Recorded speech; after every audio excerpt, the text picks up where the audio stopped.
સૌથી મોટી અહીંયા ઘટના બહાર આવી છે વહેલી સવારે 3:30 કલાકે, જ્યારે કદાચ આતંકવાદીઓ સપનામાં પણ વિચારી નહીં શક્યા હોય એ સમયે આ હુમલો થયો। કેટલી મોટી ઘટના કહી શકાય।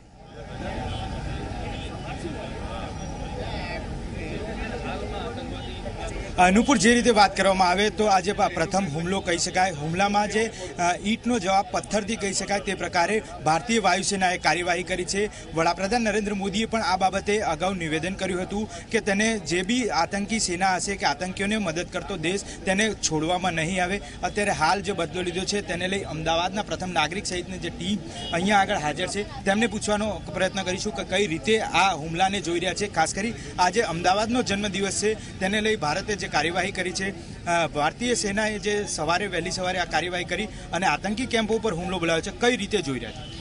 આજે અમદાવાદનો સ્થાપના દિવસ છે અને 608માં સ્થાપના દિવસ નિમિત્તે જ્યારે આજે ભારતીય સેનાએ જે હુમલો કર્યો છે તેના માટે હું એવું ચોક્કસ કહીશ કે એ તો હોના હી થા।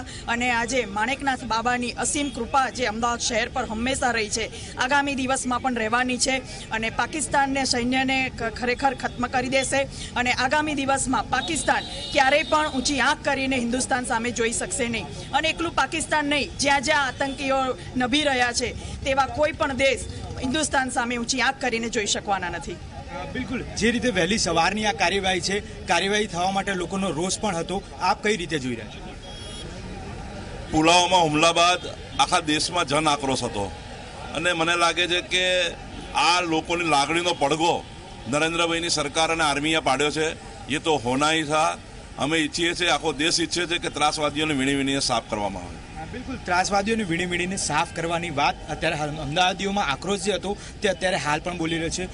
અમૂલભાઈ, આપ શું કહેશો જે રીતે આતંકવાદી હુમલો અત્યારે હાલ ભારતની કાર્યવાહી પ્રમાણે દેખાય?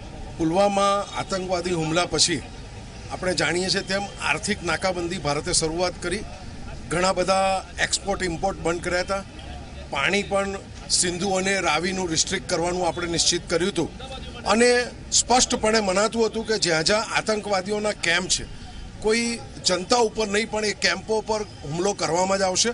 અને આજે આપણે સવારે જે સેનાએ હુમલો કર્યો છે એના પરથી સ્પષ્ટ થાય છે કે ભારતીય સેના અને ભારત સરકાર દુનિયાના કોઈ પણ છેડે જ્યાં આતંકવાદ ફૂલતો પાલતો હશે તેને ચલાવી લેવા માગતા નથી અને દુનિયાના ગમે તે છેડે જઈને પણ આ આતંકવાદીઓને ખતમ કરશે।